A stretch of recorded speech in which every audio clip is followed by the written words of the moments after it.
Yes, recording in progress. Aloha and welcome to Wisdom Dialogue with Hope Johnson. Coming to you from Hawaiian Paradise Park on the beautiful big island of Hawaii. Yay. And we have Pu'ukene here. We're super stoked about that. Yes. Oh, I love this one. The title just came to me. Missed opportunities. Yay. I love this one. I love this one. This one's good. We all have that in our psyche, like we miss some opportunities sometime, even if we're really tuned into it and go, oh, you can't really miss any opportunities in the world. The world isn't even real. How could you miss any opportunities in the world? But the thing is, the self-image is programmed to react to that.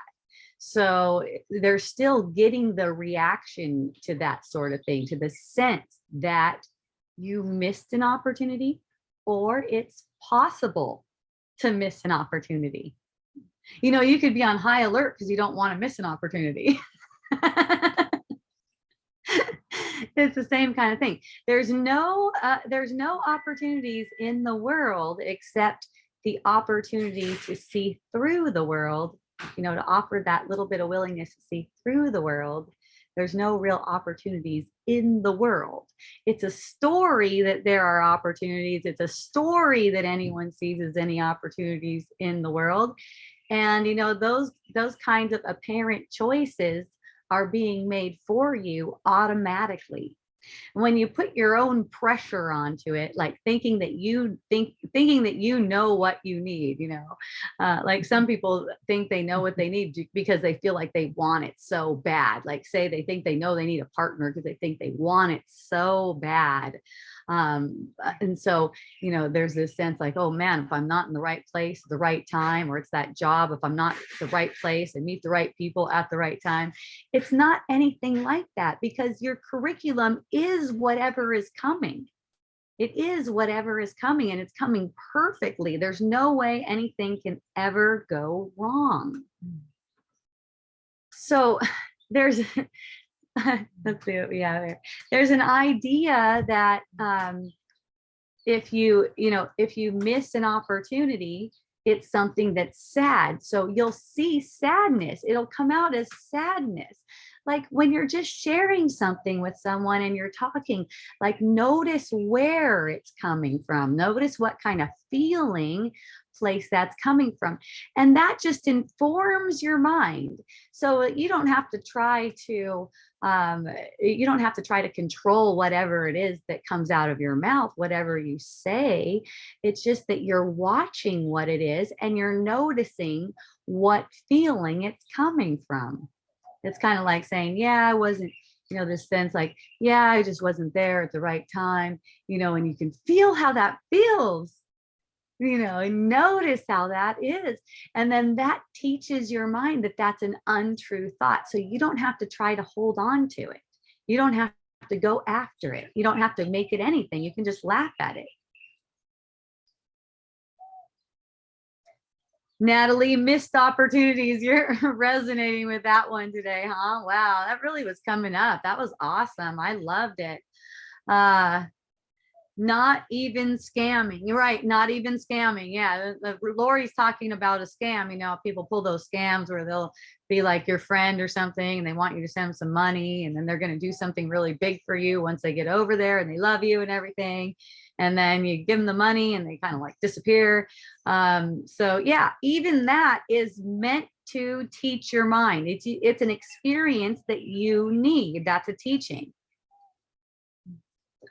So the sense of, that's kind of like, what's that? Is that kind of like the opposite of a missed opportunity? I don't know, where you got scammed, but it's all the same. You generalize all of it. You can apply anything I'm saying to anything in your life because it's all the same. It's completely meaningless and it's perfect for you.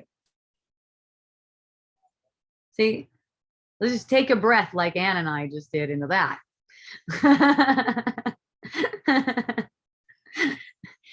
constantly there for teaching your mind. It's constantly there for that. Yeah. There isn't any scamming. You can say, the big scam is that the idea that we're separate.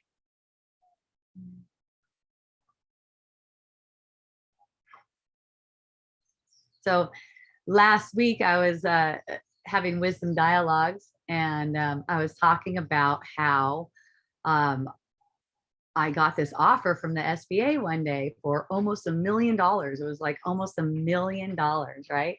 And I was like, oh yeah, like immediately I was like, oh fuck yeah, that's awesome. All right, I'll take it. So I click on it, and then I realized my husband asked to sign up for that too, because he's a partner with me. So so I go and I ask him, and he's like, no, he's like hard no on that. So there's this sense that I missed something because I'm partners with someone who doesn't want to play the game like that. Whatever the story is. When it comes to playing games like with money and stuff like that, I just have all the balls. Like I'll just like play the game. When it comes to anything like that. So there's this sense that, wow, like if I, and then, immediately it was released from me, or I was released from it. However, you look at it. I think it is more like I'm released from it. So there's this sense like something's wrong, and that's exactly it. That's the hook. See, it's the story doesn't matter. The story, it does not matter. It's the sense that something's wrong because you didn't get that. You didn't get to do that. You didn't get to get that $1 million. I love that because that's what I use. That sense, when that comes up, it's not like I'm looking for it. It's not like that. When it comes up, I love it because I know exactly what it's for. It's a hook. It's just a hook. The circumstances don't matter to me. I don't really believe in any kind of missed circumstances, but apparently the image that I made with the ego is programmed to react to that. So I get a sense of the programmed reaction, and then it's not meaningful to me. It's just dropped. Okay. So that's not a thing. So I was using that on that, that whole scenario and showing how, we get these hooks at Wisdom Dialogues in person on Friday. And then afterwards, a friend came up to me and she told me about how about how I missed an opportunity, and it'll be okay. I might get one again. And I felt it. And I was like, I felt the sadness in the expression. I just felt the sadness in the expression. And as I felt that sadness, there was a sense like, wow, this seems like it's serious. So I said a couple things kind of like lightening the mood, and then I noticed that the mood didn't want to be lightened. So I just said, okay, thank you for letting me know. And that's, and then just leave it like that, because when there's a sense like that there is a missed opportunity, like someone would hear that and go, that is a missed opportunity. That shows that that's a miss, that you could have had that. And that's the whole thing. That's the whole hook. Who wants it? Who wants it? If your goal is peace, then who the fuck wants it in the first place? So the experience for me was such that it was kind of like big. It was kind of like, whoa, that sadness. And I know it's being projected from me. So in that, the self-image that's programmed to react like that gets compassion. It gets compassion rather than condemnation, right? It's one or the other. The self-image that's having that reaction is either getting from my mind condemnation or love, compassion. See? So it's just allowed to have that space to be feeling whatever it seems to be feeling. It's a projected feeling. The programming is for a projected feeling. So it's just allowed to feel whatever it's feeling. And, you know, the sadness in missing something I sense is so deep, you know, and when I get that reflection from other people, I can access it within myself.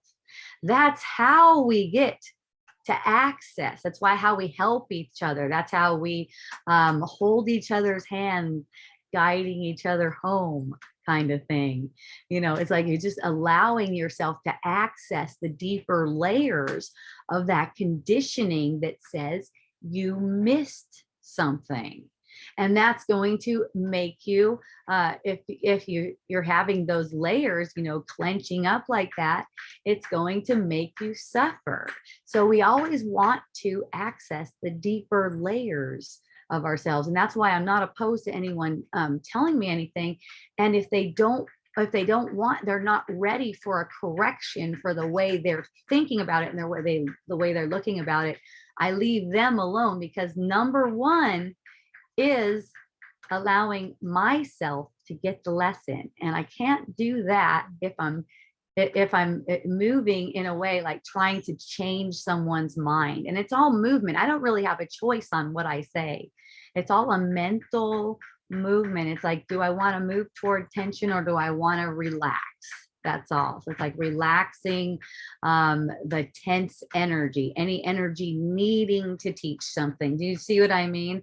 It's that neediness. It comes out like, you know, kind of like could come out as controlling to someone, and people get the reactions to you. So that's how you learn that as well, like how to relate, because you see the reacting, you know, you're just constantly getting this feedback from whoever you're interacting with.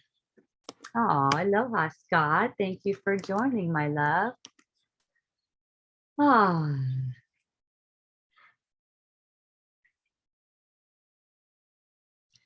All the expectations and the goals that you think you have, you don't have. You don't have those expectations. You can say you made them with the ego in a dream. You made those expectations up with an ego in a dream. And then you identify with the expectations. Okay. The expectations are programmed expectations. There's really nothing here. There's nothing in the world. There's nothing to expect. There's nothing to get here. What I'm saying. And yet we find ourselves in emotion, you know, emotion and motion, in motion toward things that we seem to want. Naturally, we're wired that way. It's okay. It's fine. There's no problem with it. And that's the thing. There's no need for condemnation about it. Just observe. It's okay. We got a hand raising Lori here. Aloha, my love. Where are you? Are you on? Ask to be unmuted. Aloha. Hi. Hey. Oh my gosh. Okay. So I had this exact experience today. Exact. Which yeah, one? the one about okay, so I met a bunch of women that were new to me, and they are all spiritual too. Okay. So I'm sitting at the table and one of them is talking about, she said something and another lady said something else, and I tried to soothe the situation with that's not true or something, and their reaction was, oh, she's entitled to the way she feels, she's something, you know. And that's when I went, oh, about you or about her. Okay, so you said what now? you said that doesn't mean anything, or that's not real. It's not true. It's not true. It's not true. Okay. So that's perfect for you. Yes. So notice your reaction to whatever The reaction was I did something wrong. Yeah, isn't that great? You have a habit of reacting to that. Isn't that fun? I have a very big habit. It's pervasive. Okay. I noticed time to play with it. Okay, because it's been happening a lot in my life. A lot. That's because it's time for you to see it, and it's time for you to see through it. You're right, because it's very, very painful. That's what it's doing. It's just getting more painful until you're willing. That's how it goes. Open to looking. Yeah. Yeah, that's really how it goes. You need those kinds of reactions. You can tell because you get them. It forces and you're suffering over them. So that's how you could tell you need them. Yes. Okay. Right. Oh my God, talk about suffering. Fucking A. Okay, so for Lori, it was horrible, but life made it so that I had my whole circle of people was gone. That's perfect. Because I embarrassed myself. That's awesome. And then you have this freaking thing you're saying, embarrass the hell out of yourself. Like when you were a kid, how you do things. Yeah, you just fucking care that you're embarrassed. That's all. You're not care that you're embarrassed. I embarrass the shit out of myself all the time. Yeah. Every time I do wisdom dialogues, I'm fucking embarrassed. Really? Yeah, I feel like a freaking idiot here. Really? Because you're telling people to follow me? No, it's just that's the way I feel. I'm speaking about stuff that cannot be spoken. Right. It's just like it just feels dumb. It feels like it feels fun and dumb, and I'm fine with that. I think it's awesome. I'm always like that. It doesn't matter what I'm doing. What? Everything is fun and dumb? Yes. Everything is fun and dumb. Everything? Yeah. It's all fun and dumb. Sex, everything. What? Yeah. Okay, when you mean, okay, explain dumb. We're just, what we made, what we made up, it's a complete fucking comedy. We're comedy characters. We're all comedy characters. Okay. This is not fucking speak to who we are. Okay. These images that we made up that we thought would be awesome, they're really for fun. They're really for play. They're not good or bad. They're not ignorant. They're not wise. They're innocent. They're not even innocent. They're not innocent. They're not guilty. You're innocent. They're not capable of being innocent. They're not real. The images aren't real. But they have programming to be a fucking idiot. That's how they are. Well, the idiot, though, is there to trigger the idiot in here. Well, it's all there for seeing through. The thing is, if we take ourselves seriously, we're doomed. Yes, I noticed that. Because we're fucking idiots. That's the ego buster, huh? Yeah. So if we take ourselves seriously, we're doomed. Yeah. You're right. But that's seems like everybody wants to the only difference is, Lori, is that I already know I'm a fucking idiot. So anything that embarrasses me is good for me, and I'm happy, and people can still like me. Right. Right. And what else? You don't have any argument with anyone. Right. You're right. I'm a fucking idiot. Wow. And you don't have to tell people they are, but you just know it. You just know it. And that's all a lot of people can't take it. I love you, and you're a fucking idiot. That is so awesome. I love it. Natalie says the idiot in me sees the idiot in you. Oh yeah. She is awesome. Natalie and you know. could be a comedy show. I freaking love. She says We, something we and are you a comedy must show. have got the worm. What the fuck was the name of that worm? Slug something that, oh my God, what was the worm? She'll know. It was Okay, so now you're whining. So I'm whining. Right when I went, oh. So see, here's the thing. It's not like there's anything wrong with it at all. You know, we love it. We actually love it. We love it when it comes out. You know Thank why? you for prefacing it that way. Yeah, yeah. Because I know, Lori. Oh God. You know. Oh God. There that's I am doing. So there I am doing it wrong. Is Yeah. the opportunity. Right. Okay. There I am doing it wrong again. That's the opportunity. That's the opportunity. So it's like, you know, like all those women that got that feeling that, you know, you will, let's say it like that. They didn't do anything to you. You use them to get that feeling in yourself. Yes.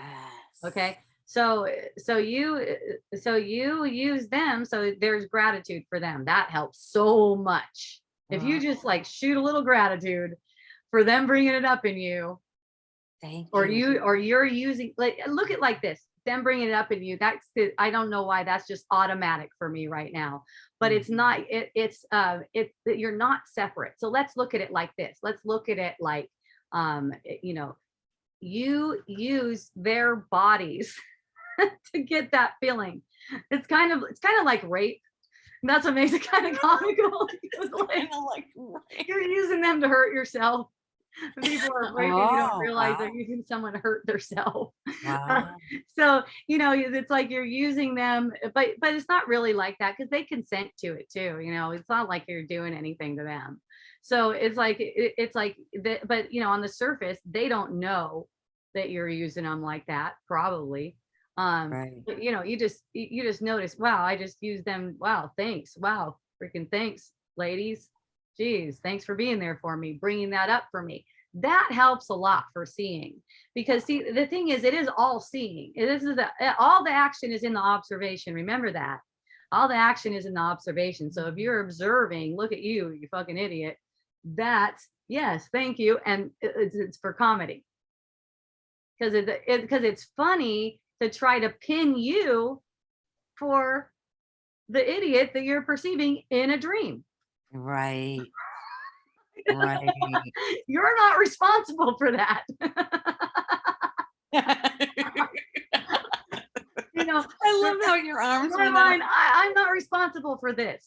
I'm I'm not responsible for this image at all. Well, I'm not responsible for this. But you know what? I secretly believe that I am responsible for it. That's why I can perceive it. So whenever anyone is there for me to use in this way, I'm like giving them all kinds of gratitude. That allows me to see deeper. I don't let my mind get caught up in trying to teach a person something, because that will distract me from the lesson that's coming. Whoa, that's so true. I don't even let myself get on a thought. I mean, someone's asking me, then stuff just channels for them, right? Right. But I take it for myself, like even if my mind's starting to go there, like to try to give someone else a teaching, I'll notice right away, oh, that's for me, and bring it back. And not necessarily what I was saying to them, but the feeling is going to reveal something for me, and it'll allow me to access those deeper layers of conditioning, of programming that says I'm separate. And you could release through the energy sense. Okay, so that's really that's really relief. Meditation. Do you ever sit still and just sit still and not think about anything, or just at least make an effort to focus on the energy sensations in the body or the breath? Does that appeal to you at all? No, but that's a good thing. Yeah, it does appeal to me. Yes. But I don't. Yeah. So you haven't been you haven't been seeing yourself getting into that, but it feels good. So if that's something that feels good to you, just kind of like feel into that a little bit. Because, it's really simple, but it's really difficult for most people because we're used to reacting to our thoughts. And, you're going to see how you're reacting to your thoughts if you're just sitting and waiting for thoughts to come up and then turning your attention back to breathing. See, you don't have to analyze them or anything. You just keep turning your attention back to breathing. And I know when you first start out, you'll see that your mind is running around a lot and it seems like you can't even do it. It'll seem like you can't even do it. But the sense that you can't even do it is also coming from the ego. So it's like you can, find yourself moving and then sit down again or whatever. It doesn't matter. It's just that that you can decide what you're going to focus on. You definitely can decide what you're going to focus on. And if you say, I'm going to decide to focus on the breath, you can do that. But you can, that's really what your power is. You can focus where you want to focus. It's just that it's sort of like feels like a big old effort when you haven't been focusing how you want to focus before. Now, it doesn't matter what you focus on in the world. That's meaningless. What are you trying to focus on? That's meaningless bullshit. You're just focusing your attention back to what the reaction is, because that's a reaction that you're always sensing in the body's energy fields. You can decide. That's the same as the choice for truth. You can decide. You're turning your attention away from the thinking mind and to the body's energy field. And that's really like when you're in the presence of those women and you're getting that sense that you did something wrong. And when you turn your attention into the body's energy field, you get an immediate release right there and a sense of closeness with the people that you're in the room with, that you're apparently in the room with. Isn't that fun? That sounds awesome. So what manifestors try to do, like that manifesting spirituality that I like to talk about from time to time, there's nothing wrong with it, of course. It's all perfect. But what the way it's taken, what I just said is, since you can focus your attention on whatever you want, you could choose to focus on your attention on different things in the world and get what you want. But here's the trouble with that, and everyone will find this out at some point in time. None of them mean anything. And it's turning your attention away from what you really want, because you don't want any of that stuff, really. Right. Those wants, those desires are things you made up with the ego. They don't mean anything. Right. Oh, that was beautiful. Oh, I'm glad it landed well for you. Oh, we got an answer on the pet worm. It's Oscar the Grouch's pet worm, Slimy. Oh, no. Oh, my God. That's exciting. I don't even know who that dude is. Some kind of slugworm or... Yeah, Slimy. Okay, never mind. That doesn't matter. Nope. All right. So, I've been super direct lately. I've been working, doing worky type stuff for my website. You guys got to check it out, miraclebotanicals.com. It's looking pretty good. Got a couple more tweaks going on, and then I'm going to be cruising with my brother for like 12 days. I'm not going to have Wisdom Dialogues online next week. I'll be back in 2 weeks. And I've been super direct lately. Like I have all these different tasks. You guys would trip out because it wasn't that long ago where I was like, yeah, I'm in 8 hours of self-care every day. Yeah, I just realized that like 8 hours of self-care, and I'm in 8 hours of self-care. Well, we got a new web platform, I guess you call it. It's a whole new website basically. And boy, did I spring into work mode. So I have all these lists and different things going on. And yeah, I find myself just being very direct. People will try to talk something about some things that I'm like not interested in talking about. I'm like, I don't care about that. I don't care about that. Here's what I want to do, like that. my son and my husband both made comments to me. I'm like, yeah, sometimes that's exactly what people need to hear. And how it is it's coming out. That's just exactly what it is. And I know it's all for me. So if it seems like, I'm terse, I don't know if that's the word, terse. Yeah, terse. Yeah. Yeah. I'm happy with that too. I just like allow that to be what it is. I noticed like, I've been talking about boundaries for years, and I just like, wow, I just see all these boundaries popping up. And it's just kind of fun because the way I see it is I'm like watching a show of it, It's kind of like, oh, okay, on to something else. Lori, Natalie loved it. Oh, I guess you guys see all the chats, just not the Facebook peeps. Oh, hi, Facebook peeps. Aloha, Cynthia. Aloha, Sandy. Yay. Thanks for writing in. Yeah. So we were having some conversation earlier, Lori, where we were talking about, or earlier in the week, or where we were talking about, what were we on?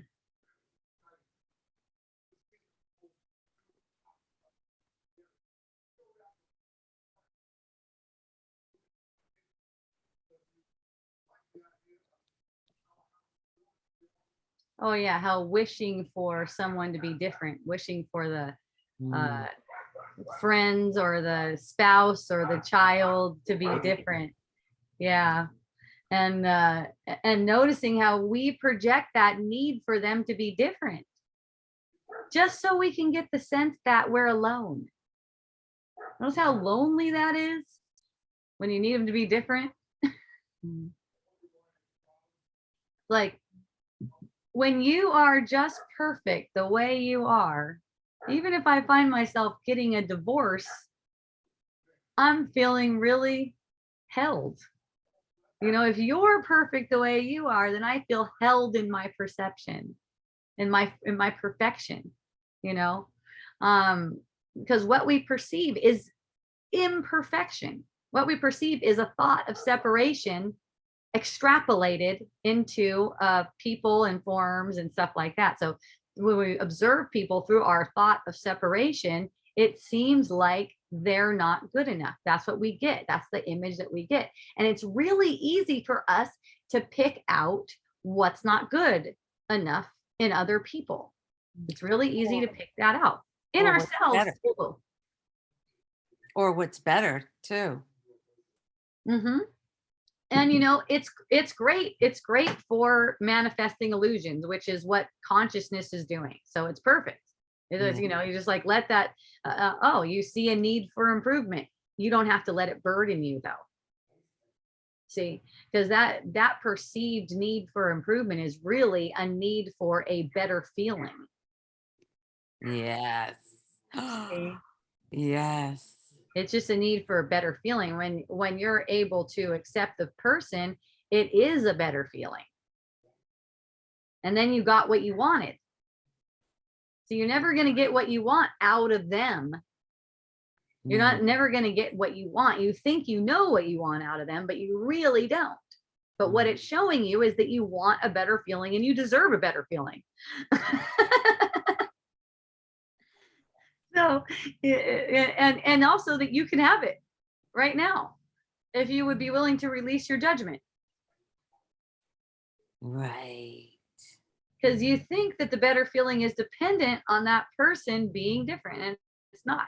It's not. It's only dependent on your willingness to release that person from your condemnation.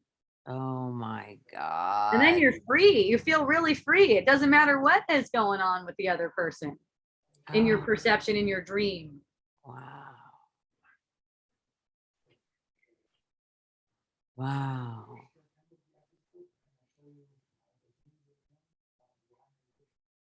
Wow. I can't. Right?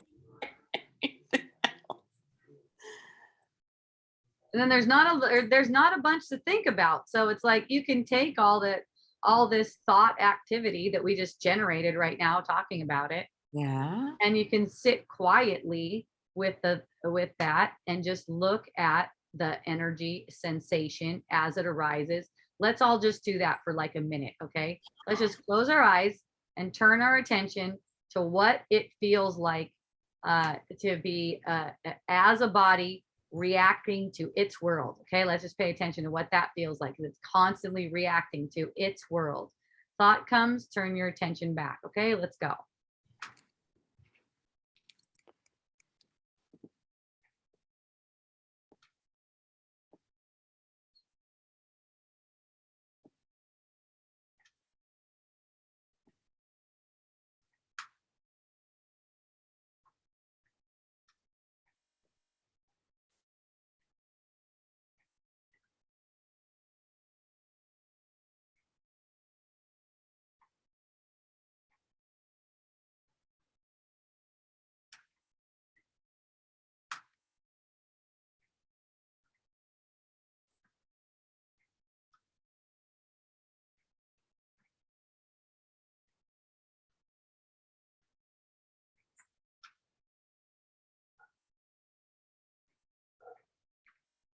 Okay, Lori, what'd you notice?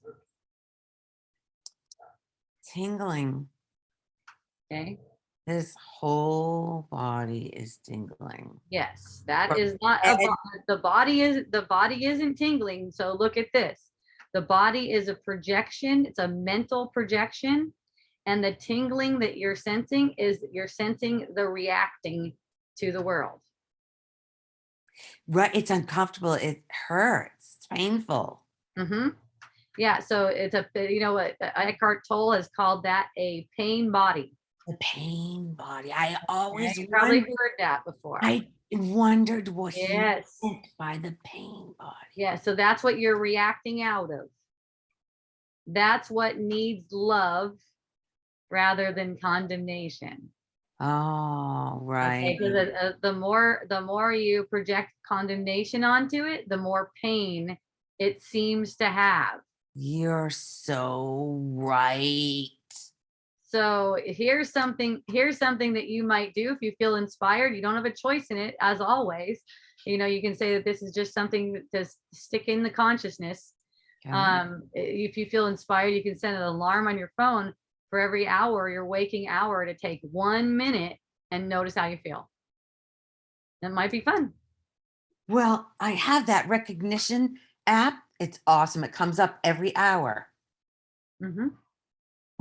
Yep. And then just look in and for about a minute or however long you feel inspired, just look in and notice what the sense is, what sense you're getting. It's a reacting to it's the body's mind, you can say, or the self structure, the structure of thought, the personal structure of thought.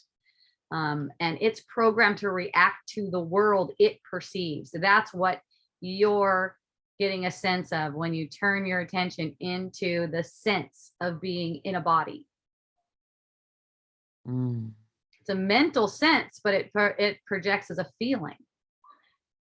It's a mental sense. It's mentally projected. Really? Wow. Aloha, It's Angela. generated by the mind. Yep. There's nothing here, not even a feeling. Oh my God. Oh, wow. So see, the thing is, if you're not aware of your reacting, then you gotta act out on it all the time. Right. Because you're acting out on it to make you aware of it. See?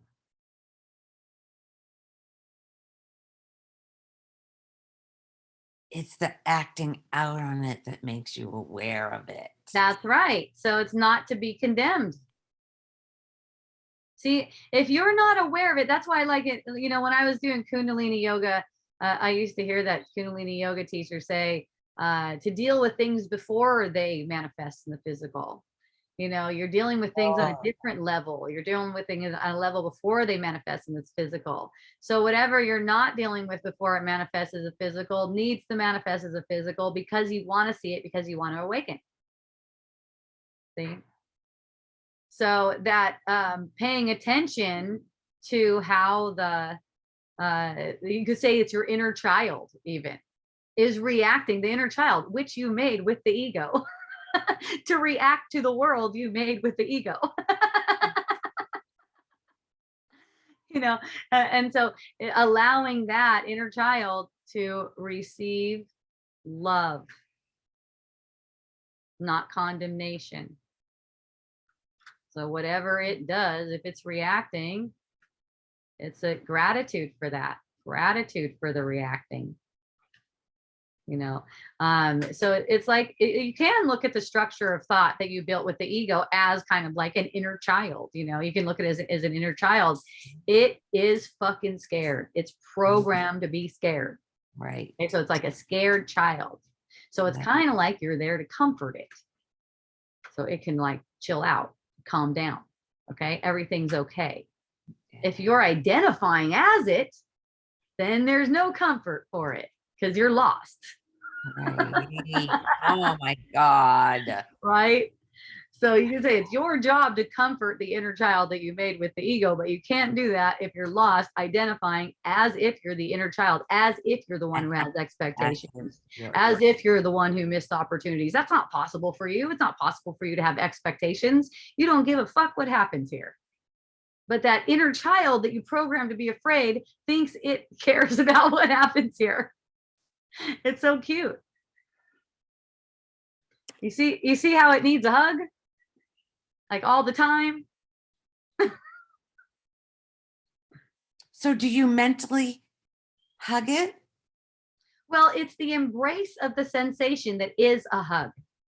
See, I've talked about before how you're so much bigger than the sensation. The sensation is like this little tiny wisp inside of the whole mind, which is endless, which you are. You're so big compared to that. That's how I visualize it like that. Like you're so big compared to any of these little eruptions that come up in your dream. You know, it's like when your mind is endless, and when you decide to embrace that thought rather than project it, that's the same as a choice for love over fear. You envelop it with this huge, warm, loving, gentle, and transform that thing. And you can sense that in this as you're watching an upset feeling, just an upset feeling arising. Like if you're just, you notice you got triggered and you remember who you are, it's like you're big and you just like take it in. Yeah, I think I shared it with you guys last week because it came to me in a yoga sesh. I was deep in a hip stretch. And it came to me about the Buddha talking about how, like, if you take a glass of water and you just put like a tablespoon of salt in there, it's going to be all polluted. You don't want to drink that. It's gnarly. But if it's like a huge body of water, it's not going to make any difference. It's going to make no difference in there. It's like the same thing. It's like you're the huge body of water. You're not a little tiny glass, but you make yourself into this little tiny glass that can be polluted by this little salt, this little saltiness, right? So it's kind of like you expand in your mind and you expand around it. It's almost like you weave around it.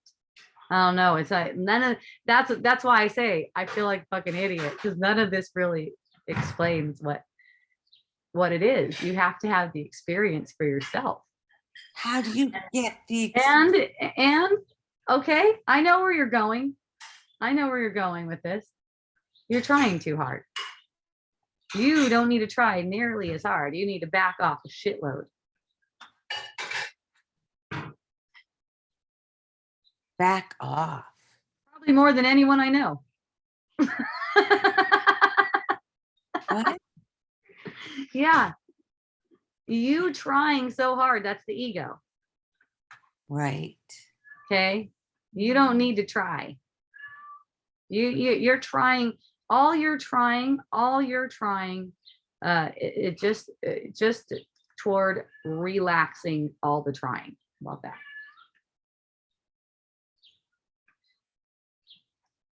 Okay. Take it in and breathe with it for a minute. Yes. Relax all the trying. Because it's been a lot. Well, it's identification, and the ego takes up anything. This is where humility comes in. Like, you can't do this. Right. Not something you can do. All of the motion is in the observation. So your lessons are coming. What you tend to do is get into this trying thing and kind of like sever your connection with how things feel, because you get a reaction and go in the head around and around and around and around. So that moment, and I know I've been saying this since day one, that moment where you get into a whirlwind and those thoughts are spinning, spinning, spinning, spinning, spinning, spinning. That's the moment where, if you want to try something, try to turn your attention to how it feels and stop following those thoughts. If you want to try anything, that's all there is. And that's the hardest thing, because those thoughts seem meaningful to you. Yeah. And all the trying that you're doing is trying to in the way of following thoughts. Okay? The different kind of trying. There's a different kind of trying. Turn the attention in. All you're trying to do is feel what that feels like. Okay? So focus. And then if you find yourself unfocused, feel what that feels like. And then if you find yourself pissed because you're unfocused, feel what that feels like. Just don't stop. Don't give up. Keep on feeling what it feels like to have that perception. Isn't that interesting? You won't believe it. You'll get amazing insights from that. But it's really just a little bit of willingness. It's really just a little bit of willingness to look in the direction, really, of turning your attention to how it feels to think that thought, rather than pursuing the thought itself. Right. Wow. Only thing that can hurt you is thinking. That's all that hurts you. You think people are against you because they think you ruin your reputation? No, that's not what it is. You thinking that you ruined your reputation is perfect for you, because that's where the suffering is coming up, that you're projecting onto that inner child. It's totally okay what other people think of you, but that needs to be demonstrated to your inner child. And you demonstrate that by applying reason. Like, I know I made that up. And you'll see all that. You'll just see it. It's like, that's what it is. I know I made that up. So you're able to embrace the feeling rather than run in thought trying to avoid it some more. Avoid it some more. But all these thoughts and all these things I say, they're kind of like just food for consciousness. So you don't need to try to grasp any of these things. It could seem like a lot. I know, I talk like a mofo. Yeah, but you don't have to grasp any of that. You can just you can just simply it's a really simple, turn your attention to how it feels rather than following thoughts. Just do that as much as you can throughout the day. That's something that you can do, because the doing is entirely in the observation. It's a choice to turn away from thought. And then what you're looking at is the manifestation, the first manifestation of your belief. So then you're revealing it to yourself. And you're revealing what's important to you. You're revealing to yourself, and you're demonstrating to yourself that you want peace above all else. If you didn't want peace, you'd be pursuing those thoughts. You're right. You're so right. I have not been putting peace front and foremost. Yes. Yeah. Peace first. Peace. So it's like seek the kingdom of heaven first, and all else will be added onto you. Oh my God. It's like all the people will reflect all the people will reflect your peace. Your I peace. mean, in the end, when this dream is done, all the people, all of them, every single one of them reflects your peace. No shit. That's where it's going. That's But where it's going. what we do when we're caught up with the ego and we're used to following the ego, we think we can get our peace by changing them, but that's not where it's at. No, We no, need you're them. projecting them. Yes, You're we actually need them exactly the way they are. Yes. We actually need them like that. I've been seeing that a lot lately, is that because you've been talking about this a lot recently on the podcast, and I'm seeing that I started questioning at first, I'm projecting, but it's harder with closer with Peter. Yeah. Yeah, you made him to reflect exactly what you need to heal your sense of separation and your desire for dreaming, which isn't even a true desire. It's a desire that you made with the ego.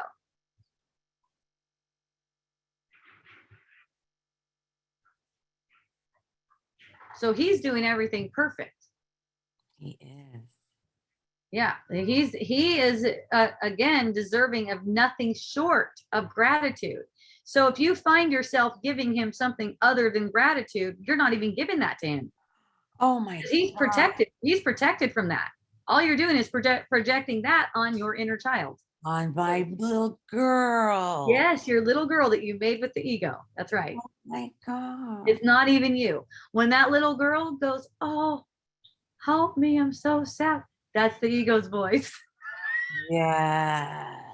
But the thing is, still, it's like it needs your love. It doesn't really need anything, but you need to love it rather than condemn it, so it can feel good. Yeah. Okay. You need to love it rather than condemn it. And you could say that's the goal for the inner child. So it's not like the inner child, it's like, shit, I'm here to take care of this inner child. The goal for the inner child is complete safety, feeling at one with everything, at peace with everything. Love. So you're demonstrating, all these are opportunities for you to demonstrate to the inner child that that's what's true. Don't worry, no one's really suffering. There is no inner child. Remember, you made it up with the ego. All right, I was gonna say, yeah. When the inner child is showing that it needs something, that's just showing you that you made something up that's against yourself. The inner child doesn't really need anything. You need to love the inner child rather than project onto it, because the more love you extend to the inner child, the more you can see. Right. The more peace inside. Yes, you need to see. That's why the inner child is manifested as if it's not at peace. Okay. Because you need to see something, but the inner child isn't really suffering, so it's not anything to feel bad for. So it'll project like that, like, oh, it's so sad. It's not sad. It's not really sad. It just seems it's a seeming sadness. Remember, it's a dream, so it's an image in a dream.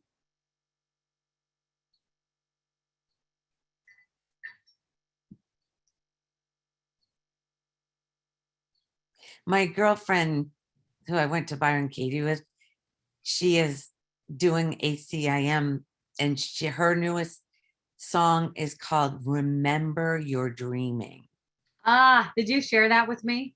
I did. I love it. Isn't it awesome? Yes, I love that. There's all kinds of new artists out now. I mean, and they're basically saying you're dreaming. I love it. She's worked with for a long time. I mean, she went to Byron Katie's, it's 9 days old. Then she got hooked up with David Hoffmeister. She's been doing a lot of stuff with him. Okay, awesome. Directly with him. So she's the Course in Miracles ties in pretty good with Byron Katie. And so she's brings a little bit of that plus the A Course in Miracles, the words, one of them, you are the light.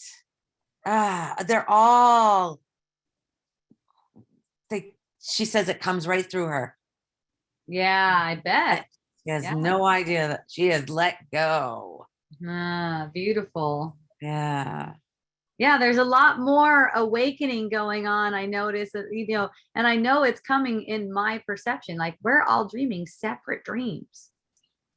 We're all dreaming separate dreams. And so, when you notice like all these, we see all these artists with their you're dreaming songs, and you can get like ACIM on audio, and it'll just like tell you you're dreaming all day long. And it's like all these things are occurring in a dream, and and the dream is a dream of awakening.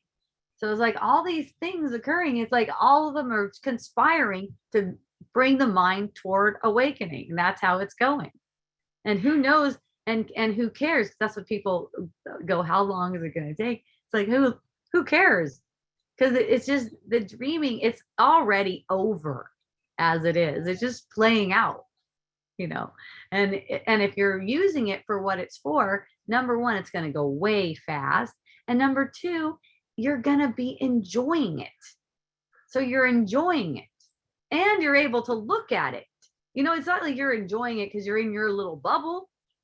You're able to look at everything and enjoy it. What is it's like a folly dream. And nothing is personal to nobody. Yeah, exactly. All the people that seem to be looking at you, that's just you. Yeah. Right.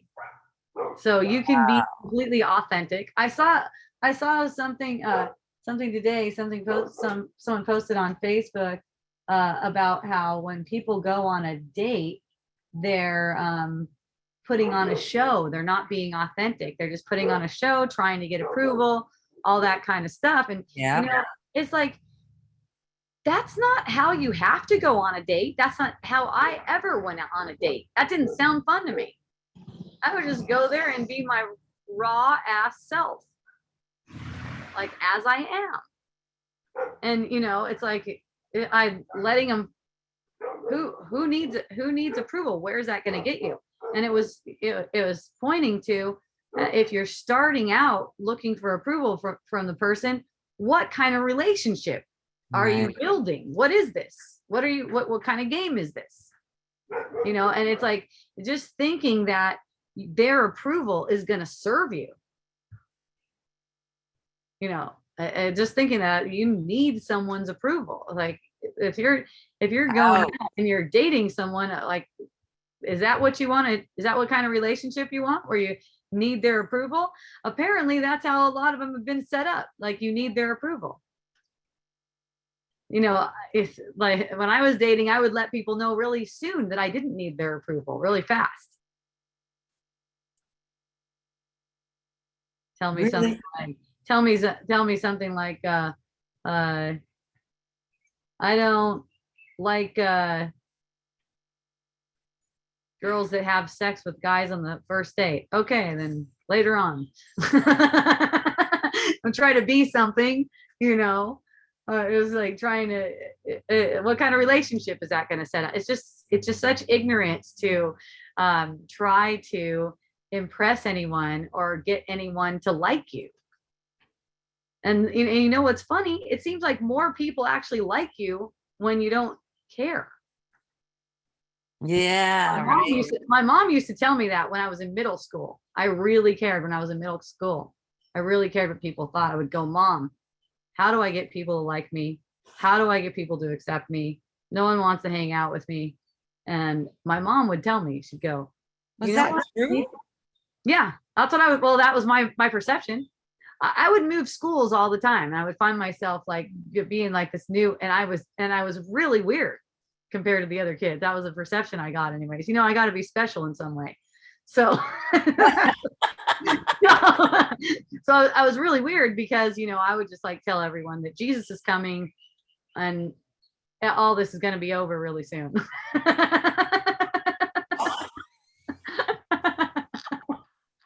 So I learned not to do that by middle school, actually. That's not like third grade. Third grade was hard. But yeah, just by middle school, then I'm in middle school. I'm in a new middle school, and I'm trying to fit in and be cool and stuff. And I got a new well, it was a mohawk, and then it became a flat top. And then no matter what I did, I was never looking cool enough or something. So I asked my mom, and my mom said, you know what?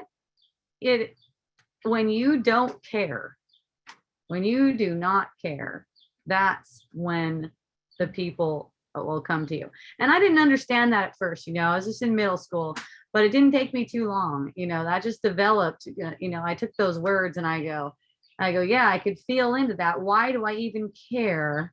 Why do I even care? Well, I feel like I want friends, but I like to have fun. So why don't I just be fun as myself? And then I won't need to, and then anyone who wants to have fun with me can have fun with me, and I could just be my weird, fun self.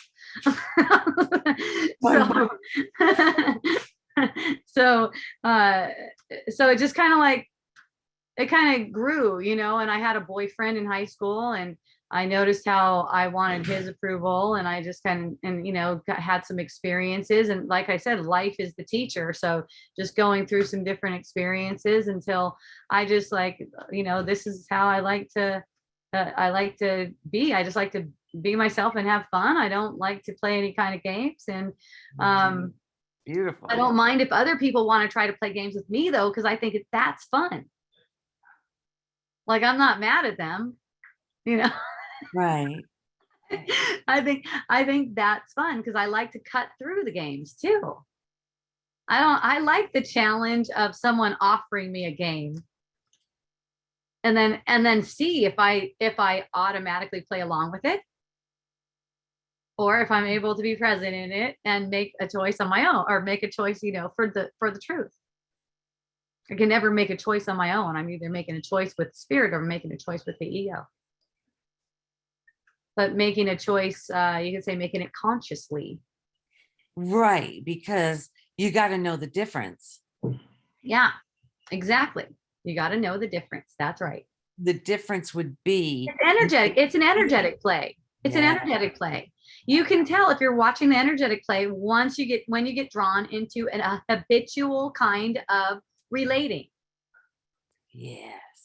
So you're watching it. That's all. That's what happened today.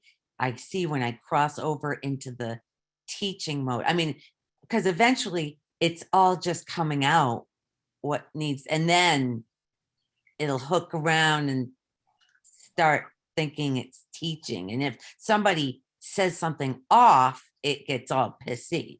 Yeah, that's how right? So you can just sense that, and if you'll turn your attention in, you'll see that energy coming up and refuse to go there. Eventually you'll see that energy coming up and just refuse to go into that. And I've found myself in a situation like that, and before, well, plenty of times, and I'll just retreat. I'll just say, never mind. If that doesn't mean anything to you, it doesn't mean anything to me either. Yeah, I heard you say that. Yeah, if that doesn't mean anything to you, doesn't mean anything to me either. Again, I'm a fucking idiot. You don't have to take anything that comes out of this thing as if it's serious. Well, yeah, idiot has always been a trigger for me. Oh, good. That's perfect. I'm seeing every time somebody said idiot, it's like bristling. Oh. Nobody's an idiot. Oh, perfect. I love it. So so getting used to that, to where, that sense of, wow, there's no way around it. There's no way around it. We're all fucking idiots. There's really not a way around that. There's only one of us. And then it looks like there's a shitload of us, and we're all fucking idiots because we're going around with the perception that we're separate. How can we be anything else? But idiot can be a cool thing now. Well, it's whatever you make it. So if you're going to have a problem with any word, then you're making a problem. That's all. You're making things real. which is Yeah. an attack on your inner child. So you're making things real. So none of the words have to be real. That's why, it's funny that you're so triggered by the word idiot, and then I'm saying it more than ever right now. Exactly. Yeah, it's perfect. So it's perfect. So, when you're already okay with being an idiot, then how are you going to react to anyone else calling you that? It's like, I already knew that. Thanks. Yeah.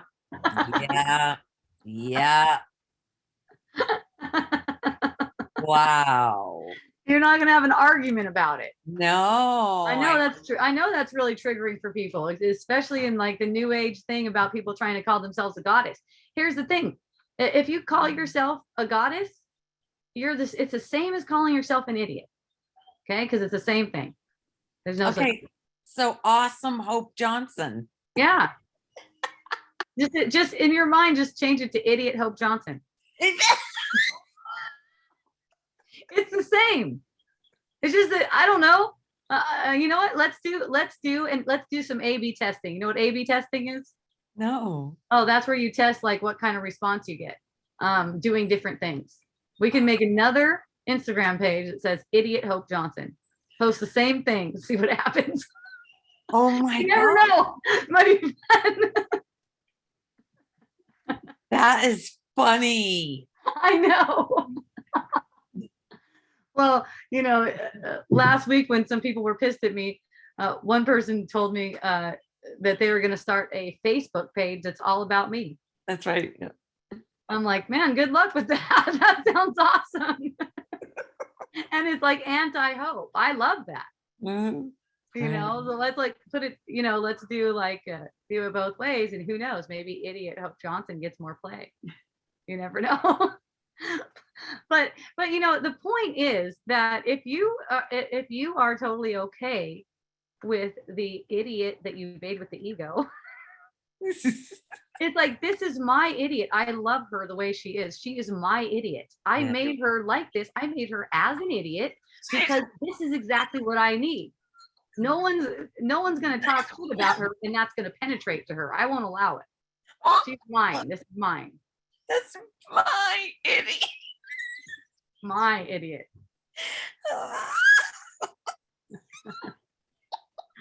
I made her to awaken my mind.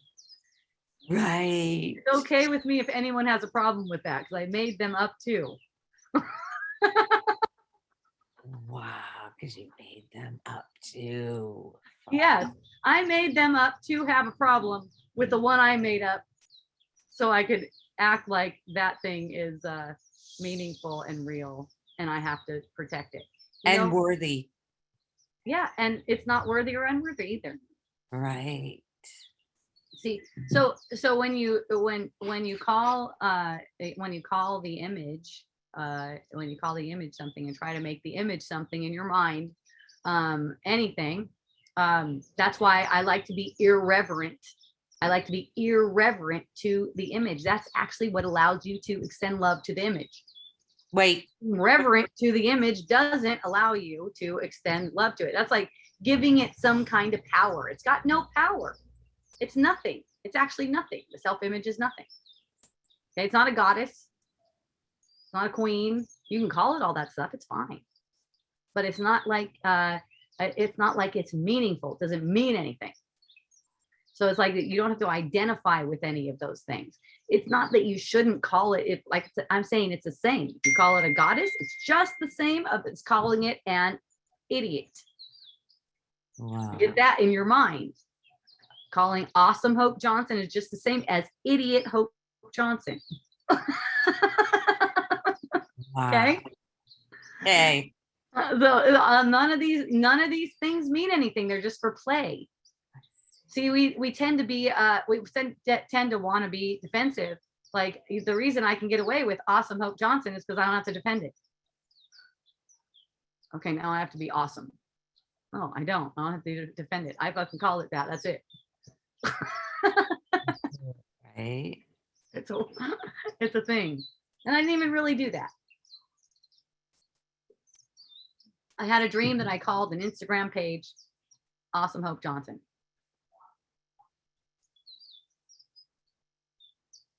Nothing about it. I don't have to explain it. I don't have to defend it. I don't have to try to live up to it. It's just what it is. Right. Don't have to live up to it. Yeah, I don't even have to live up to it. Because that's that's where my judgment came in. Yeah. Yeah. Because it scares me. Yeah. Well, you're all you're afraid of is feeling. And the fear is from following thoughts. So you're following thoughts to be afraid of feeling. That's all it ever is. That's all it ever It is. just needs a big old embrace.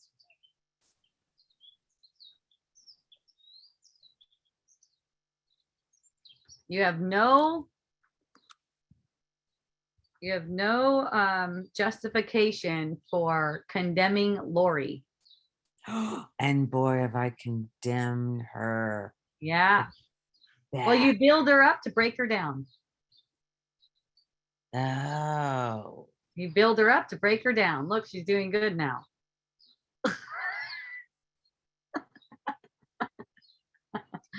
See, the opposites are always at play.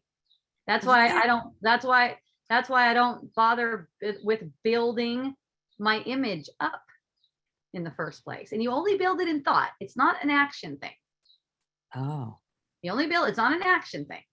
I got all kinds of images all over the fucking internet for Miracle Botanicals, all different. There's images everywhere. I'm always doing videos. Yeah. Don't let that image build up in the mind. Like it's something, and especially when you get, you're more public like that, you get these perceptions like you're supposed to like be living up to something. It's like, no, I say what I say and I don't even have to live up to that. Wow.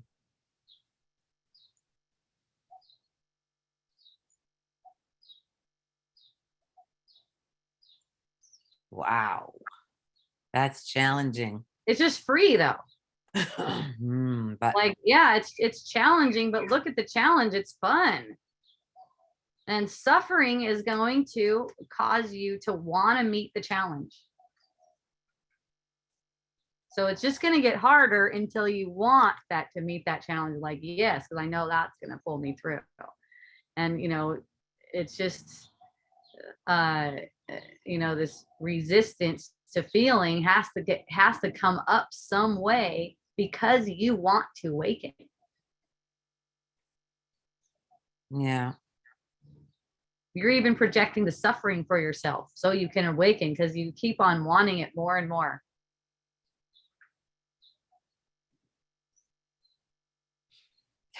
I don't want to want it. Well, don't worry about it. Why That voice right there that's saying, oh, yeah, that's exactly what just needs to be witnessed. I don't want, I want, I don't want, I want. Look, you have one goal, and that's to awaken from dreaming. right. All of those are distractions. Yes, the desire for awakening from dreaming is placed in you because it's going to guide you home. So just leave it alone, let it do its thing. And watch all those voices. You see, instead of paying attention so much to the words that I'm using and that you're using and all of that, just look at the inflection in your voice. Notice how it feels when you say something, because there's lots of instances where you're speaking out of a pain body.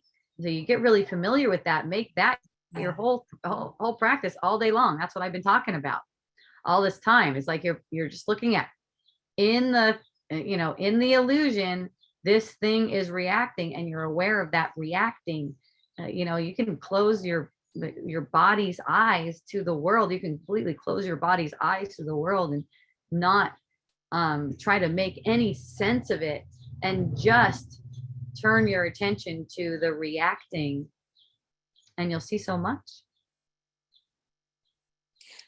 Well, I did actually today. Is that today? With the girls. because I kept saying each time I go, "Argh," I remember you telling me before that that's it, Mm-hmm. but I didn't. I guess I wasn't ready to actually look at it till now. Mm-hmm. Mm-hmm.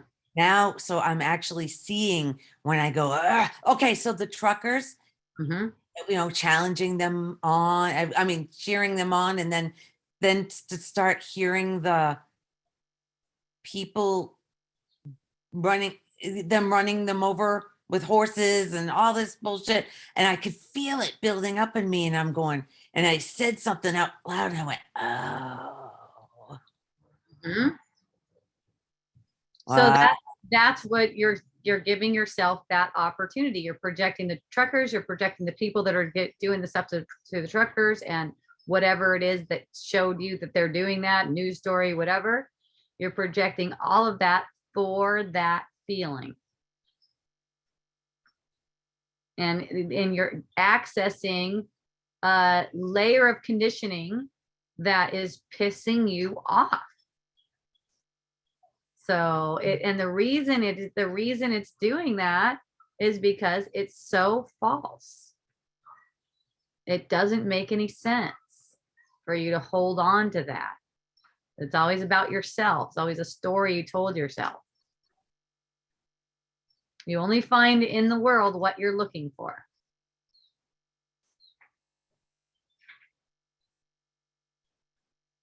Well, I'm seeing in so much has come up about doing something wrong in everything. Oh yeah. Oh yeah. It's big. That's a big one. Everyone's doing something wrong all the time. Not just everyone, me. Yeah. Everyone is you. And if Right. you see you're not just doing that for yourself. It's always across the board. It's always how, people aren't doing enough. They haven't, I know the feeling. I know the sensation. They just arise. They just dribble in like saliva dribbles into your mouth, right? It's kind of like secretes. These thoughts secrete about that person isn't doing enough or isn't doing it good enough or something like that. And it comes along with a feeling and they just get automatically believed. This is making tension in the body's energy field all day long. Right. So just notice how you're making tension for yourself. Just in noticing more how you're making tension for yourself, you won't want to keep on following it for long. Right. But you keep on going back to making tension for yourself when you engage in thoughts about how Lori is wrong. Exactly. Believe in it. None of these people that you perceive that are telling you things about yourself are even real. There's nothing here. It's a lonely journey. Each one of us on a lonely journey through freaking dark corridors and thought. The only way we have a sense of togetherness and oneness is through extending love, which we're always giving more opportunities to do that by our perceptions, through our reacting. Because it's not the love that we've been taught. Yes. No. The love we've been taught to seek is acceptance. And whenever we're seeking acceptance, we're basically doing it wrong because we're setting ourselves up to just like to live a life of trying to get someone else's approval. Yeah. And that's how a lot of people do. That's how a lot of people do marriage too. They live a life of trying to get another person's approval. I love to just get the sense, from time to time, I might get a sense that I'm seeking someone's approval. I just love to get the sense of it. I don't identify with it. I just love to get the sense of it. Right. So that I can demonstrate to myself that it's not meaningful right there. And so that allows that inner child thought structure that I made with the ego to relax. Because I can identify that that's not a meaningful thought. So I love it when it comes up. That's why I don't try to resist people. Like if they want to tell me, tell people, hey, don't talk to me like that. Talk to me like this. It's like, talk to me however you want to talk to me. And then we just let the chips fall where they may. You be yourself, just be yourself, or don't. I don't care. Yeah, why is it so hard to be ourselves? Because we're not accepted. That's why we're Programmed as being, we're programmed as being dependent on acceptance. It's really big, deep programming, being dependent on acceptance. And the programming can be seen through just in a second. It's just a choice to see through the programming. One of my friends heard me talking and said, yeah, but what do we do if we're not enlightened? What do we do if the mind is so powerful? And I said, no, I don't accept that. I do not accept that. There's no part of the mind that's more powerful than you are. You are the mind. You decide. You choose in the moment if that thought is meaningful or not.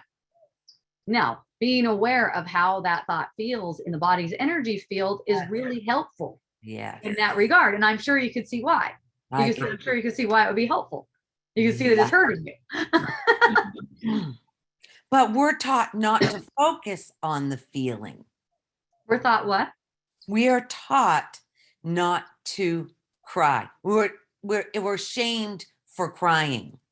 Well, so we're not used to feeling. Crying, look at this. Look at it this way. Crying is completely fucking insincere. Okay? It is funny. So if you find yourself manifesting crying, like tears are coming out of your face and you're crying and stuff like that, and you can be aware of how freaking insincere that is, that's huge awakenings right there. Insincere? What do you keep? It's insincere because it's saying that is justified by something. There's no justification for it. There's no justification for that. It's so cute. There's all tears and crying is all insincerity. There's absolutely no justification for it, even if someone just apparently died. Okay. I'm not saying that you should go around telling people that. You're probably going to get your ass kicked to try that. But when you get the perception that you're sad, that is a big opportunity.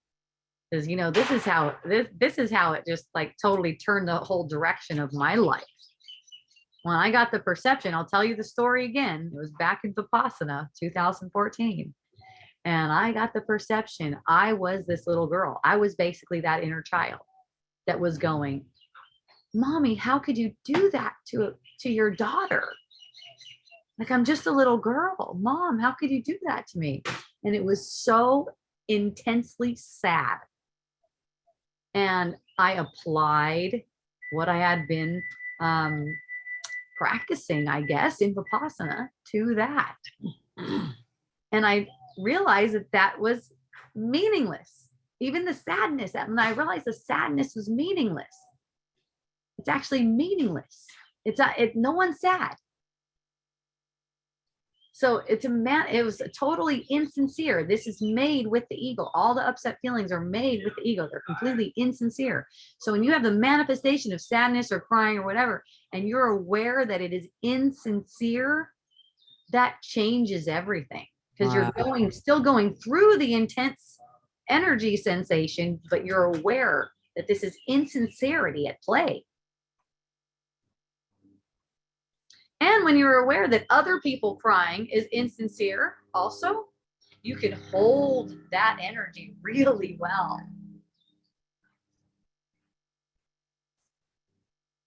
If you're not aware and you're just conceptualizing it, you're going to get triggered by other people crying. You're insincere. You're insincere. No, it's not like that. When you're aware that it's insincere, but it's just ignorance, which is innocent too. Right? Yeah. So you're just able to embrace that without making it real in your mind. And then you never know, you might be guided to say something. I know I was guided to say something one day, and it was about that very same thing. We were crying. My friend sitting next to me started crying. And it was only like a few minutes later after I was talking about how all sadness is insincerity. Just a few minutes later, she starts crying. And I noticed her start crying right after that. And I noticed my mind start to run. I noticed a feeling start to come up. And then there was just like, oh, a release, a recognition and a release, being released from that feeling. And then I spoke something. I don't even remember what it was, but it was almost like the energy of speaking. It made me so heavy. I fell backwards when I said it. As I was speaking, there was something soft behind me. I was sitting on like a large couch, and I just fell backwards, like as I was speaking. And my friend was just kind of like shocked for a second, kind of like shocked about it.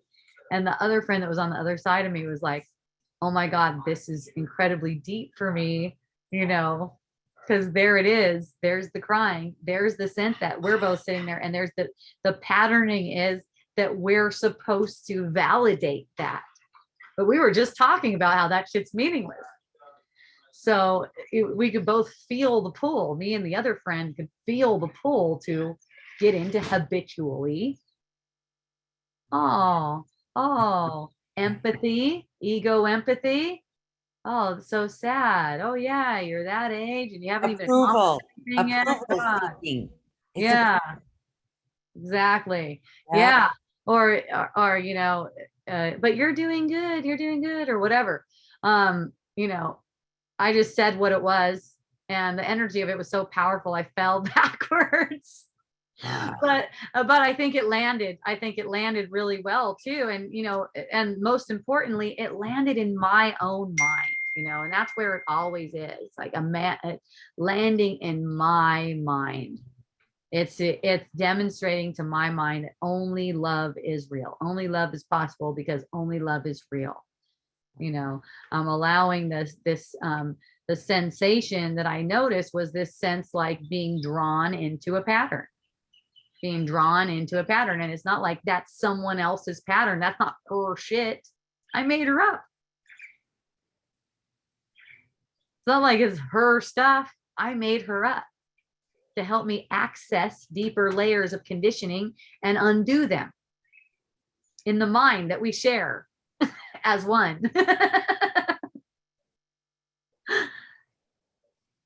Okay, let me see something. I got some things going on here. All right, Stacy Payne. Hi, Stacy. I love you. Aloha.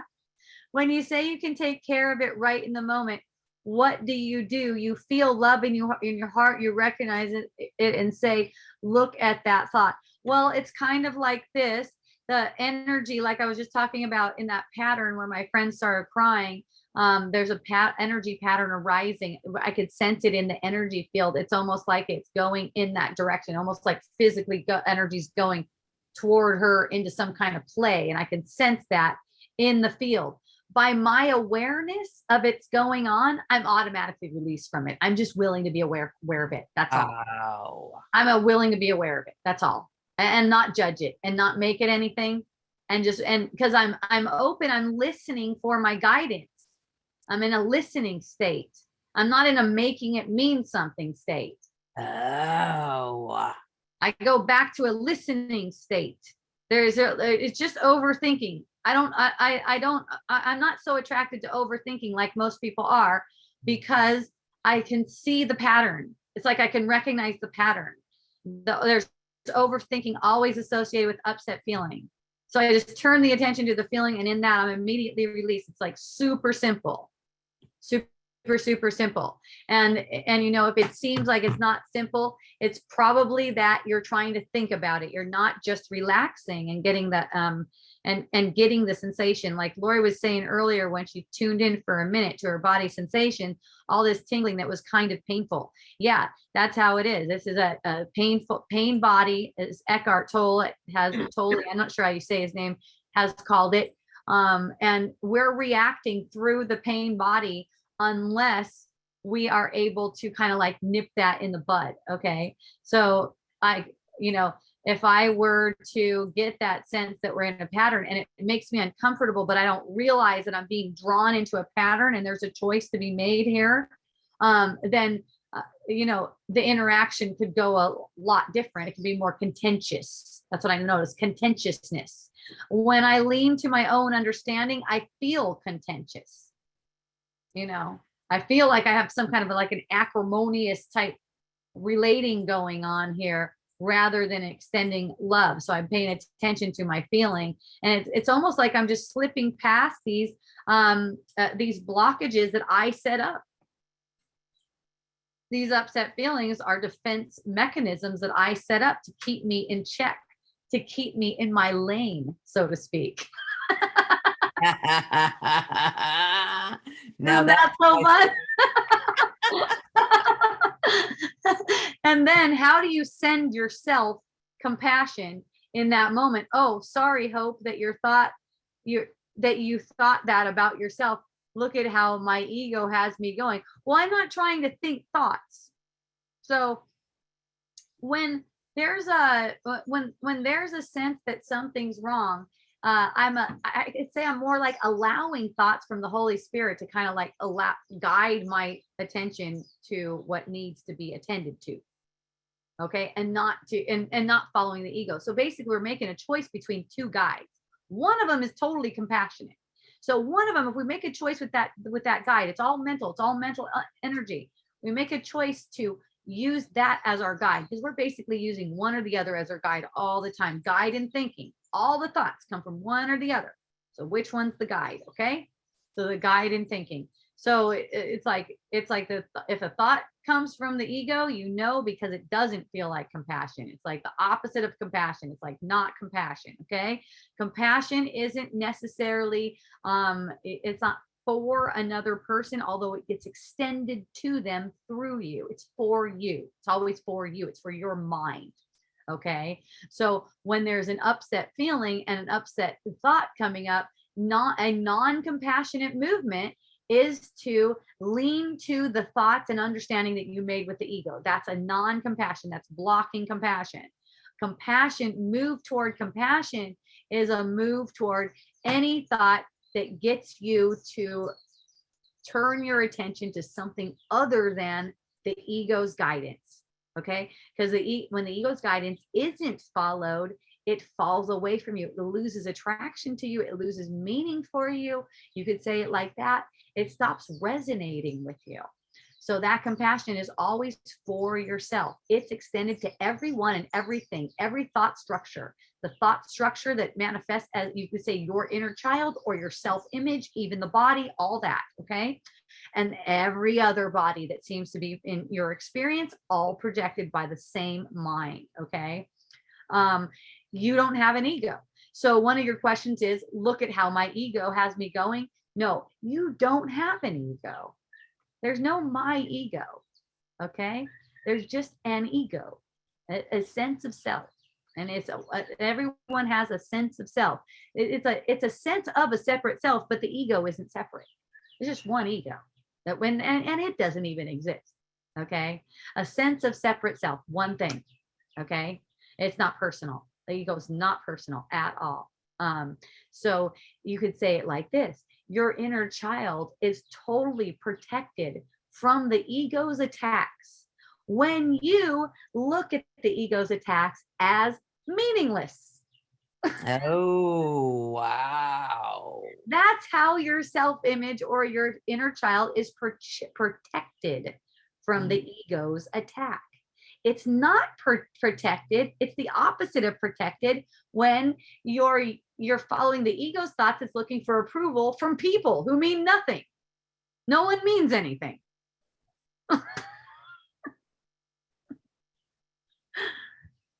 Wow. So my granddaughter doesn't mean anything. Yes, doesn't mean anything. Your granddaughter doesn't really mean anything.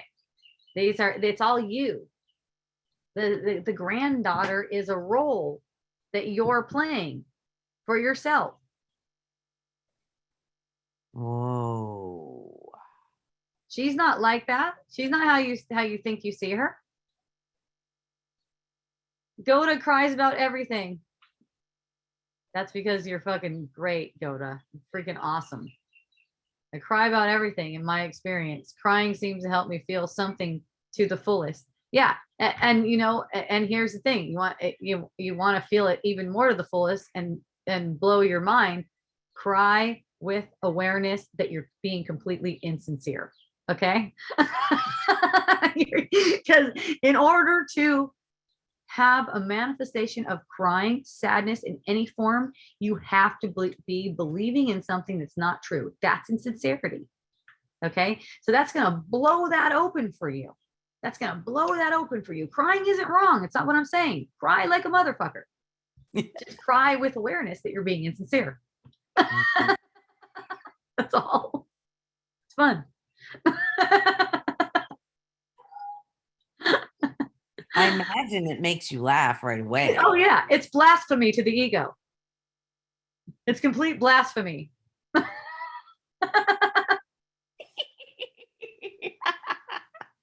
It's perfect.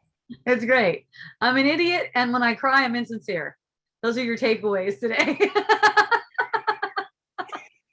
You need to caption it. I know. Well, you know, sometimes people do that for me.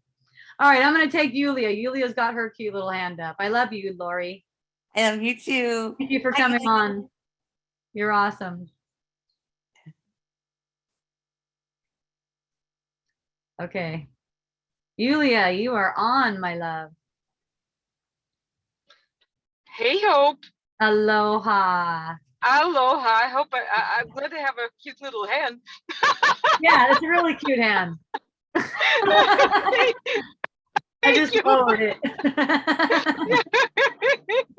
Oh yeah, I know I was thinking something when you were talking about being yourself, and then I thought like, oh, it's probably not, it's like not important anymore. But anyway, it's fun to talk, you know. Yeah. You were saying something like, oh, be yourself, and or don't be yourself. And then I thought, wait a minute, but you can't help, you're always being yourself in terms of like, you always do the best you can, right? Yep. Given and there's like no judgment in that, right? Right. Given whatever you take to be true. So, you know, noticing when you're being insincere, you know, we were just talking about insincerity. It's the same thing. You know, notice when you're being insincere. So you're trying to use the relationship, you're trying to reuse this interaction to get something that you think you want. That's not being yourself. That's being the ego. Yeah, like, you know, with the acceptance, that's an interesting one, because sometimes it's like, you feel like, oh, I should say this, I should say what I think, and you get this rebellious thing. But you also know that if you say it, it'll be completely pointless. It will lead to arguing and to some stupid shit. And what you want to say is also not like, oh, that's being myself. And if I'm not saying it, it's not being myself. It's also just, it's just all like that same sock puppet play in the head, like you're saying, right? Yeah. Well, you know, the being yourself always has to do with what guide are you following. And it's mental. It's not talking. It's not, the talking isn't anything. The talking is nothing. So if you're using your perception to try to get something that you think you want, like acceptance, okay, you're not being yourself. You're being as an ego. Right. It doesn't have anything to do with what you say or don't say. It's a mental movement only. You don't really say anything anyways. Okay. And now if you're getting the perception that something wants to be spoken through you, and you're thinking it's pointless, that's also the ego.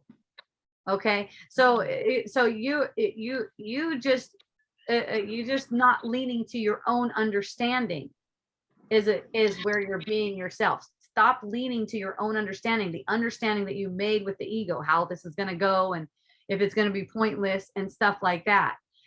This is the freedom to just follow whatever it is that arises for you on inspiration in the moment. You know, just right. Yeah, but sometimes it's not an inspiration, but let's say I am getting in an argument, right? Okay. Yeah. And what it seems like I want to say something, and it's like an argument that repeated itself, let's say multiple Okay. times, and you think this person is wrong and I should say this, and you've already said it a million times, and then it's not like you've convinced Well, anyone of anything. It's well, not like you that. don't need this. You don't need this. You don't need this banter Right. at all. You don't need any of this banter. It's Mm-hmm. not necessary. All it is, you'll speak automatically if you will allow all those voices to just pass. Just let them pass. Exactly. Be It's their like, feeling. Be their feeling. That's all. For the Yeah. and noticing what reactions you're getting to the world you think you see, and let the talking just take care of itself. That is being yourself. mm-hmm.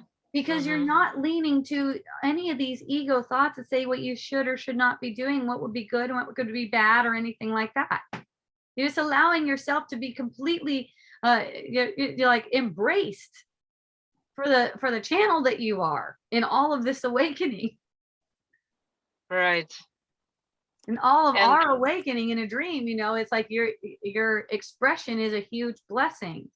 You're expressing as yourself is a huge blessing. And when you express as the ego, that's an opportunity and a challenge, and in that's a blessing too. mm-hmm. So you're just noticing so you could see the difference between leaning to the ego's understanding, which is really not yourself because it thinks it knows what you want, and being completely free in the moment. That's you. You're really free and you're really fun and you're having a good time all the time. That's your authenticity or the authentic self. And so are all the people we argue with, right? Yeah. It's like in that moment, if your mind would go to gratitude that they're presenting argument with you. Or the fact that you think that they're just wrong, they're so wrong. I know. Can you see how just a little bit of willingness to see them in gratitude for bringing up this feeling. Mm-hmm. Or look at it the way I said earlier, you're using their body to get this feeling. Yeah. It's like they deserve gratitude for that. That's all. You don't see them the way they are. You see That's them. awesome. The whole world deserves gratitude, right? Exactly. That's exactly right. There's nothing about it that doesn't. There are no exceptions. There are no exceptions. That's right. That's awesome. Yeah, it is. You're awesome. Yay. Yay. And they have a cute little hand. And you have a cute little hand. Yay. Thank you for coming on. I love you. Love you too. And hi to Lori. It's been a while. Yeah. Glad to hear her. Have fun. Okay. Do you just feel the sensations in the body when you are triggered and then just relax into it? Yes, it's pretty much like that. Yeah, I notice what it is. Because see, those are the things that take you on a ride. The feeling will take you on a ride in thought. It's kind of like a roller coaster ride where you start spinning around in thought. But it doesn't have to, because that's a choice. You don't have to go on that ride. And if you're already on it, you could take a choice to get off of it. It's like every instant is another opportunity to make a choice. And all that is turning your attention from what seems to be justifying that feeling. Really, that's what's justifying the feeling. Without that justifying the feeling, you're going to see that the feeling is meaningless. You're going to see right through it. Okay. So the thoughts that justify the feeling are only being projected because you're interested in them.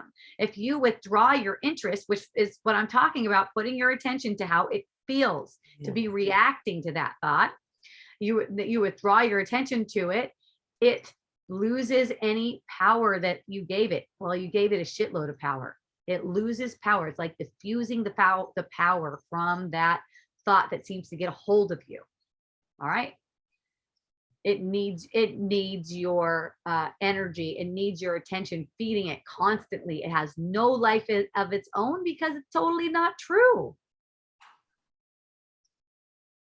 Yay, Lori, I'm so glad you can see it. Good job.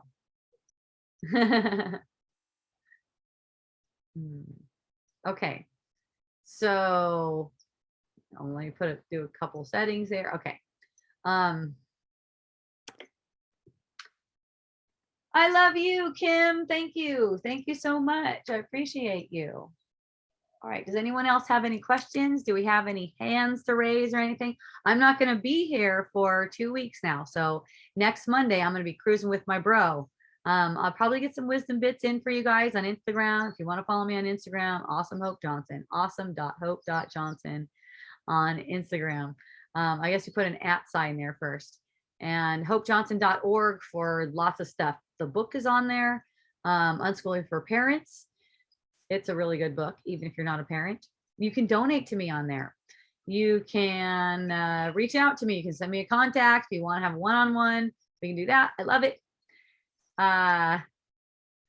Yay. And if anyone has any more questions, I might be hanging on here for a few more minutes. Let me see if anything else comes up. It might.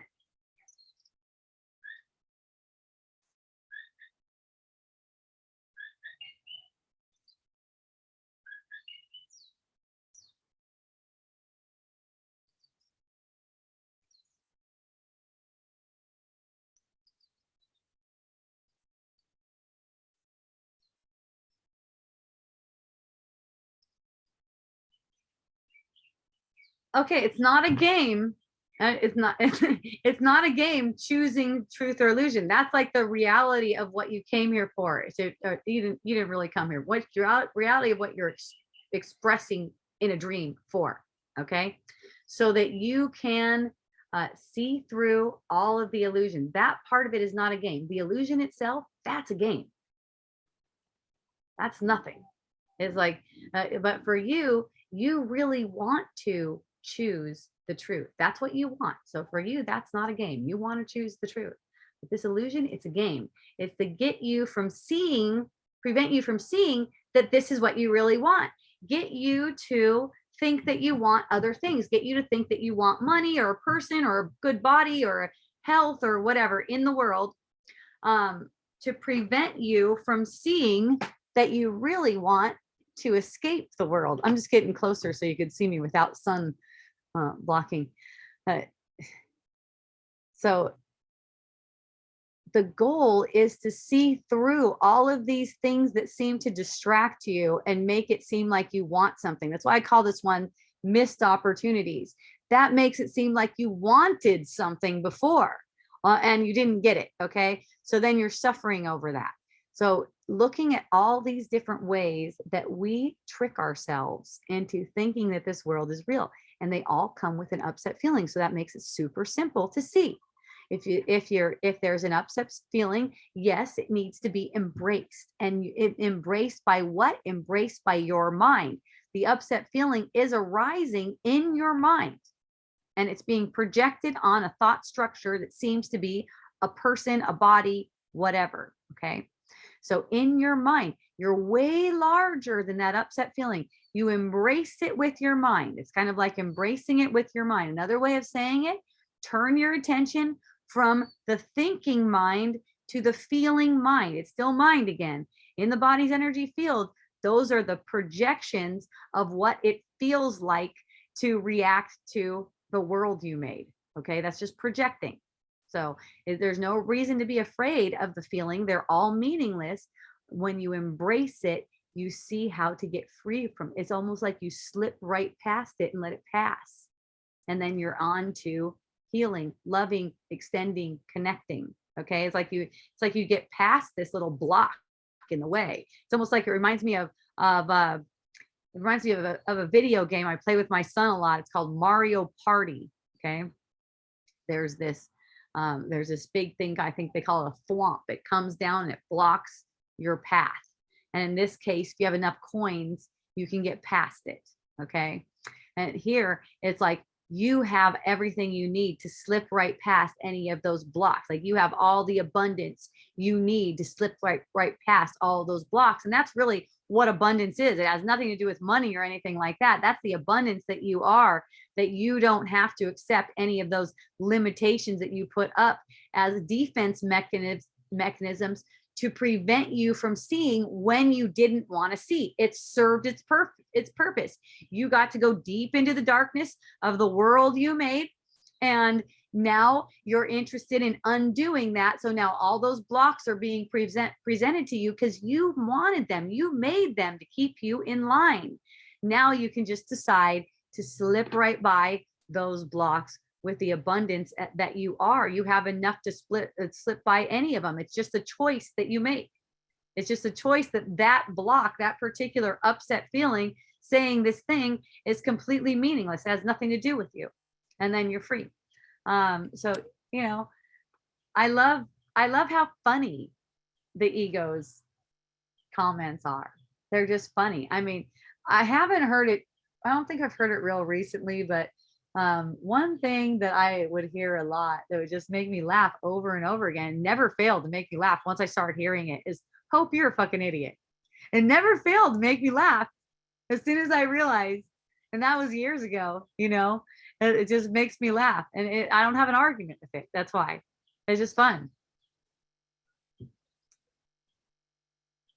It's funny how every question is irrelevant to everyone. Not irrelevant, relevant. Yes, it's all because it's all general. It's also general. The answer is general.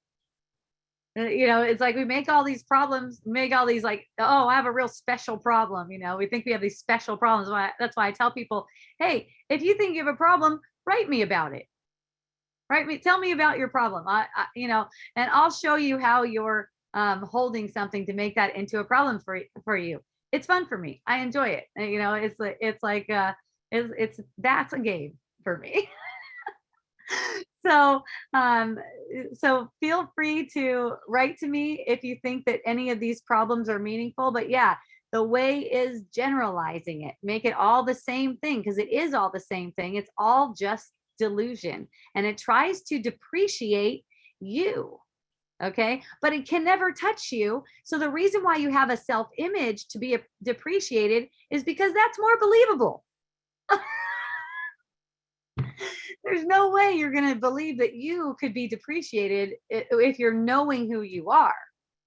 But when it seems like this image you made is real and it seems like that's you, then you can be depreciated apparently in a dream because you're into dreaming.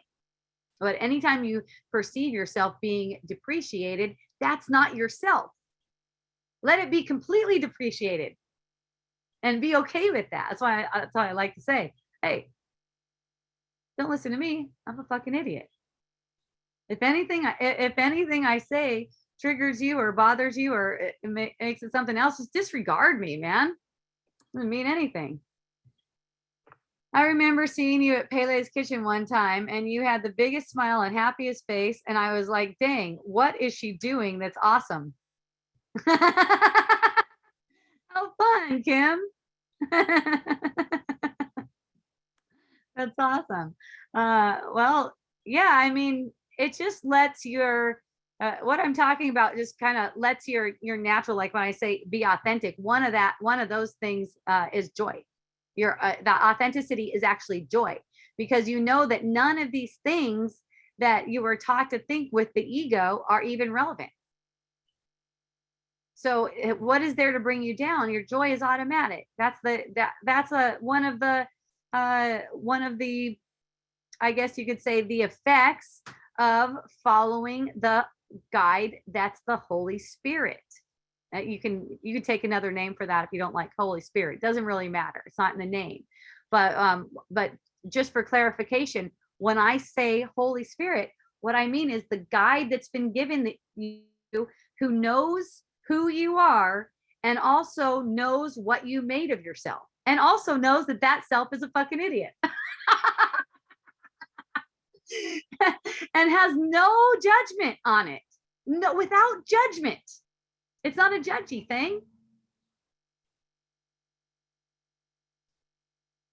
so anxious to focus on the feelings. Yes, it's a very anxious. You see, there's a lot of anxiety playing in the body's energy field. That's how it's set up. It's set up to be anxious. Okay. All right, you guys. I remember. Yeah. I can. Oh, that was fun. Okay. So I love you guys. 2 weeks. Oh, I'll have so much to share with you. I'm going to be spending 12 days with my family, you guys. I'm so excited about that. Will I be back in 2 weeks? I think I will.